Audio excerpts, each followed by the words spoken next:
करेंगे कि चाइना जो पाकिस्तान अधिकृत कश्मीर में भारत ने कार्रवाई की है उस पर पाकिस्तान के पक्ष में आकर चाइना भी बौखलाया हुआ है। इसी विषय पर चर्चा के लिए हमारे साथ हैं डॉक्टर पवन त्यागी जो संघ विचारक हैं। सर, आखिर चाइना को इतनी बौखलाहट क्यों है? हमने तो पाकिस्तान अधिकृत कश्मीर की बात की है, कार्रवाई वहां पर हो रही है। पाकिस्तान अगर हमारे पाकिस्तान से लड़ाई है, चाइना क्यों इतना बौखलाया हुआ है? हमने देखा कि सिक्किम बॉर्डर पर किस तरीके से सेना से टकराव कर रहे हैं और वहीं लद्दाख में टकराव कर रहे हैं, जबकि WHO की तरफ से भी ये घिर चुके हैं। WHO ने भी अभी स्वीकार कर लिया है कि कोरोना वायरस फैलाने में वुहान सिटी का ही सबसे बड़ा हाथ था। अब उसके बावजूद भी भारत से पंगे क्यों ले रहा है? नहीं, देखिए, यहाँ ये कोरोना से तो हम पूरे दुनिया वाले जूझ रहे हैं जी। लेकिन ये चाइना ये अंदर ही अंदर पाकिस्तान के साथ मिलकर पूरी दुनिया में अपने बिजनेस को फैलाना चाहता है। उसी की कड़ी में उसने जो उस पे आरोप हैं कि वायरस फैलाया, लेकिन ये वायरस तो अब आया है, लेकिन वो पिछले कई सालों से वो एक्टिव है इस POK क्षेत्र में और वो अपना जो है यहाँ से बनाना चाह रहा है, सड़क बना रहा है, रेलवे बना रहा है, रेलवेज बना रहा है। क्यों?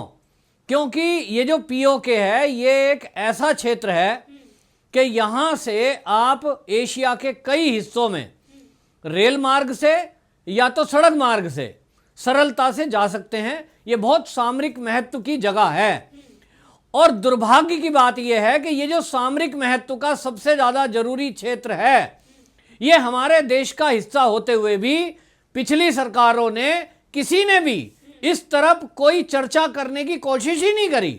प्रयास तो दूर की बात है, इस पर चर्चा भी नहीं की।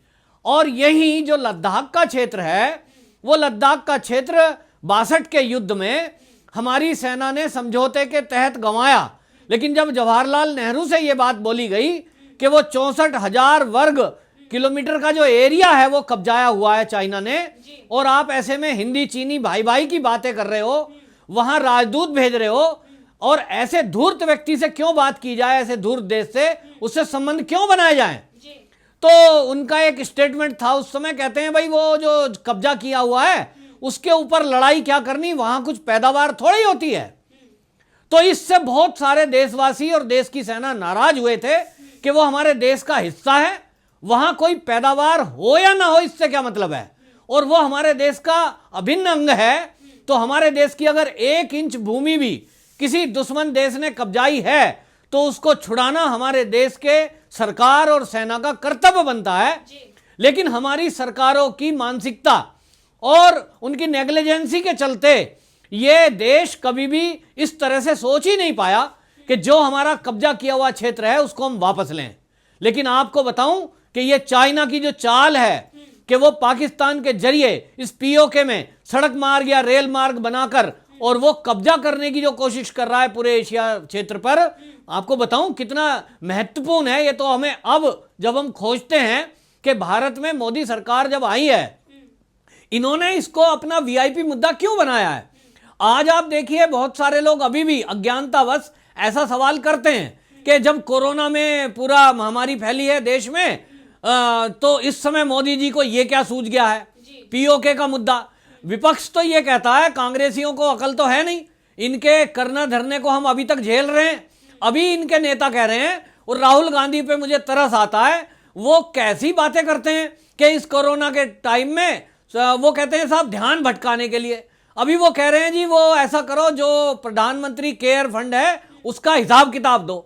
अरे भाई, अभी कोरोना से सरकार जूझ रही है, ऐसे में यदि कोई दुश्मन हमारे सिर पे आके खड़ा हो जाएगा, हमारी सेना पे हमला करेगा, हमारे सामरिक महत्व के क्षेत्रफल में कोई एक्टिविटी करेगा, वहां कोई सड़क बनाने की कोशिश करेगा, वहां रेल मार्ग को प्रशस्त करने की कोशिश करेगा, और हम चुपचाप ये देखते रहेंगे कि कोरोना से निपट लें, उसके बाद देखेंगे, तो तब तक तो कार्रवाई हो चुकी होगी, तब तक वहां चीन की रेल सड़क बन चुकी होगी। तो क्या हम यहां अपने क्षेत्रफल को लुटता पिटता देखते रहें? सवाल यह है। और इसलिए POK है, इसमें जो इस चाइना ने CPEC पर काम किया है और जिसको वो लगभग पूरा कर चुका है। नहीं, चाइना से उसने समझौता किया है। चाइना के पास तो पाकिस्तान गिरवी रखा है, क्योंकि पाकिस्तान पे अपने कोई संसाधन है नहीं, उनके पास कोई, उन्हें तो सुई से लेके जहाज तक A to Z जो चाहिए वो पाकिस्तान ने चाइना से इतना कर्जा ले रखा है, उसको अगर एक गोली भी चाहिए तो वो वहीं से लाता है, गोला भी चाहिए तो आपने देखा होगा हैंड ग्रेनेड कई बार आतंकवादियों के पास होते हैं, बंदूकें होती हैं, वो चाइना मेड हैं, तो वो गिरवी रखा है, वो बोलने की स्थिति में नहीं है।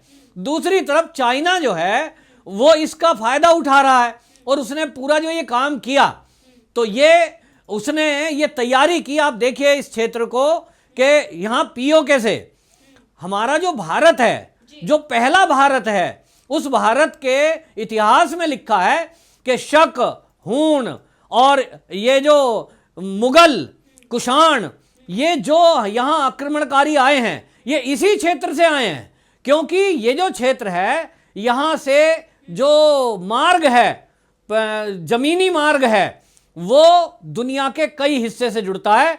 यहां से दुबई 5000 किलोमीटर, दिल्ली 1400 किलोमीटर, रसिया का जो क्षेत्र है वो 3500 किलोमीटर, लंदन यहां से 8000 किलोमीटर, और ये जो दूरियां हैं इसमें सेंट्रल एशिया, यूरेशिया, यूरोप और अफ्रीका, यहां तक आप सड़क मार्ग से हमारे भारत से सिल्क का व्यापार चलता था। ये व्यापार में हमारे भारत को इसी वजह से सोने की चिड़िया कहा जाता था, क्योंकि पूरे मध्य एशिया में ये जो व्यापार होता था, इससे काफी धन हमारे देश में आता था। लेकिन जब से देश आजाद हुआ, उसके बाद जो कांग्रेस की सरकारें आई, उसके बाद से इसको इग्नोर कर दिया गया और उधर ध्यान ही नहीं दिया, और इस वजह से ये ऐसा नहीं है कि हमारी सेना कोई किसी वजह से कमजोर है। 62 का युद्ध, उस समय की स्थितियां कुछ और थी, लेकिन आज की स्थिति कुछ और है। लेकिन जब सरकारों में दृढ़ इच्छा शक्ति की कमी हो तो तब दुश्मन हावी हो ही जाता है। लेकिन अभी मोदी सरकार है, वो उन्होंने तय कर लिया है कि हम किसी भी कीमत पर, चाहे चाइना ही क्यों ना हो, कोई एक्टिविटी इस क्षेत्र में नहीं होने देंगे, क्योंकि पीओके हमारा है। और इसी में कार्रवाई शुरू हो चुकी है। ये मौसम का हाल, बाकी सेना की एक्टिविटी और अजीत डोभाल जी की जो मीटिंग लेना, आतंकवादियों पे कड़ी कार्रवाई, और अब आतंकवादियों की घुसपैठ रोकने के लिए स्ट्रेटेजी तैयार हो रही है एनएसए के द्वारा, ये सब उसी का अंग है। और सेना के जनरल ने अभी तो कार्रवाई शुरू कर दी है, और उन्होंने आर्टिलरी को, थल सेना को और वायु सेना को कंबाइंड होकर के, और इसमें जो है IBG इसको मूव कर दिया है, और इस पे ये एक्शन जो लिया है, इसी एक्शन से चाइना भी बौखला गया कि भाई ये तो अभी तक मैं चुपचाप अपना काम करता जा रहा था, मुझे आज तक किसी ने रोका नहीं, और अब ये मोदी जी कहां से आ गए, ये मुझे रोकने के लिए अब ये कोशिश कर रहे हैं। तो इसलिए वो ट्राई करता है कि जरा ट्राई करके देखते हैं बॉर्डर एरिया में होता क्या है। लेकिन जैसे ही लद्दाख के एरिया में या सिक्किम के एरिया में उसके सैनिकों ने थोड़ी कुछ घुसने की कोशिश की, उनको कड़ा मुकाबला। जी वहां पर हथियार नहीं चला सकते, इसलिए वो आपस में भिड़ गए। लेकिन हमारे सेना के जवानों ने मुंहतोड़ उनको जवाब दिया है। उनके नाक से खून भी निकल रहा था कि किस तरीके से हमारे जवानों ने उनको इतनी पिटाई की है कि वो वहां से भाग गए हैं। चाइना को भी ये समझ में आ गया होगा कि ये बदलता भारत है, ये नया भारत है। आज के भारत से अगर कोई टक्कर लेगा तो आज का भारत उसे छोड़ेगा नहीं। इससे पहले भी वो चारों तरफ से घिरा हुआ है, जहां और दुनिया के जो देश हैं वो लगातार उस पर आरोप लगा रहे हैं, और वो आरोप भी कहीं ना कहीं सिद्ध होते नजर आ रहे हैं। WHO ने भी अब मान लिया है कि चाइना का बड़ा हाथ था वायरस फैलाने में, जो उन्होंने कोरोना वायरस फैलाया। पहले कहा कि ये हमने नहीं फैलाया, ये सिर्फ जानवरों से फैला, ये हुआ, वो हुआ, बैट खाने से हुआ, बहुत सारे उन्होंने एक्सक्यूज दिए, और वहां के जो आंकड़े हैं वो भी छुपा रहा था। लेकिन अब सब कुछ खुल रहा है। जो जांच एजेंसियां काम कर रही है अमेरिका की, वो लगातार इस पर बात कर रही है। अमेरिका के राष्ट्रपति डोनाल्ड ट्रंप ने भी इसको लेकर बात कर दी है, और अब चाइना चारों तरफ से घिरा हुआ है। अगर वो अब इस समय पाकिस्तान के लिए अगर हिंदुस्तान से वो टकराव लेता है तो उसको मुंहतोड़ जवाब दिया जाएगा, और पाकिस्तान को तो भारत सरकार ने जवाब दे दिया है। और जिस तरीके से पीओके में कार्रवाई हो रही है, ये कहा जा सकता है कि जल्द ही पाकिस्तान अधिकृत कश्मीर हमारा होगा। नहीं, देखिए ये तो आप अलग करके ना देखें। चाइना तो डे फर्स्ट से हमारे देश की हिस्ट्री है कि कितनी बार उसने हमारे देश के साथ गद्दारी की है, कि एक तरफ हिंदी चीनी भाई भाई के नारे लगते रहे, दूसरी तरफ वो अंदर ही अंदर हमारे क्षेत्र में घुसपैठ करता रहा और युद्ध की तैयारी करता रहा।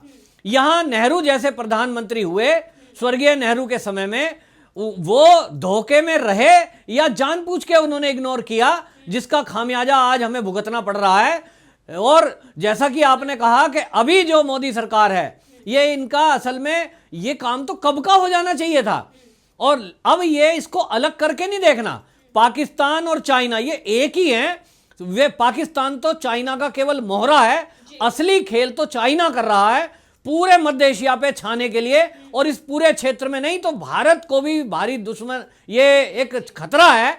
और इसलिए अगर ये कामयाबी हो जाती है जो ये सीपैक बना रहा है, इसमें यदि इसकी गतिविधि एक्टिविटी अभी जो शुरू हो गई, तब इस भारत के लिए लड़ो या मरो वाली बात है, करो या मरो वाली। और इसलिए इस स्थिति में भारत कड़ा संदेश जो दे रहा है वो अभी धक्का मुक्की तक है, लेकिन गोली और गोला भी चलाना पड़ेगा भारतीय सेना को, तो उसके लिए वो तैयार है पूरी तरह। और हमारी सेना तो बार बार कहती है कि केवल सरकार हमें इशारा करे तो हम चाइना हो या कोई भी हो उसको देख लेंगे। और इस समय में दुनिया के बाकी देश भी, ये इस समय का जो माहौल बन रहा है कोरोना में, दुनिया ने चाइना का चेहरा देख लिया है कि वो केवल और केवल दुनिया में अपने व्यापार को बढ़ा देना चाहता है। उसके लिए उसको कितनी ही धोखेबाजी क्यों ना करनी पड़े, कितने ही कीटाणु और वायरस ना फैलाने पड़े, ये ऐसे समय में पूरी दुनिया भी अब लामबंद हो रही है और भारत के साथ आकर के इस घड़ी में खड़ी होगी और भारत की विजय ही होगी। ये पीओके के साथ साथ जो और जगह कब्जाई हुई हैं, चाहे वो अक्साई चीन हो, लद्दाख का एरिया है, ये चाइना ने कब्जाया हुआ है। अभी ये मौका आया है कि अब एक साथ सबका सफाया हो जाएगा। ये कोरोना बहुत कुछ साफ करके जाएगा। जी बिल्कुल, रशिया ने भी चाइना का साथ छोड़ दिया है। वहां की भी बहुत सारी ऐसी कंपनियां हैं जो चाइना से विमुख हो चुकी हैं, और साथ में यह भारत सरकार ने भी चाइना को ये साफ शब्दों में कह दिया है या चेतावनी दे दी है कि पीओके हमारा अभिन्न हिस्सा है, और वहां पर अगर आप कोई भी गतिविधि करते हैं तो आपको सबसे पहले हमारी सरकार से अनुमति लेनी चाहिए थी, लेकिन आपने नहीं ली, तो इसकी सजा आपको भुगतनी पड़ेगी। और जो पीओके है वो हमारा है, वहां पर आप कोई भी गतिविधि नहीं कर सकते हैं। जय हिंद, जय भारत।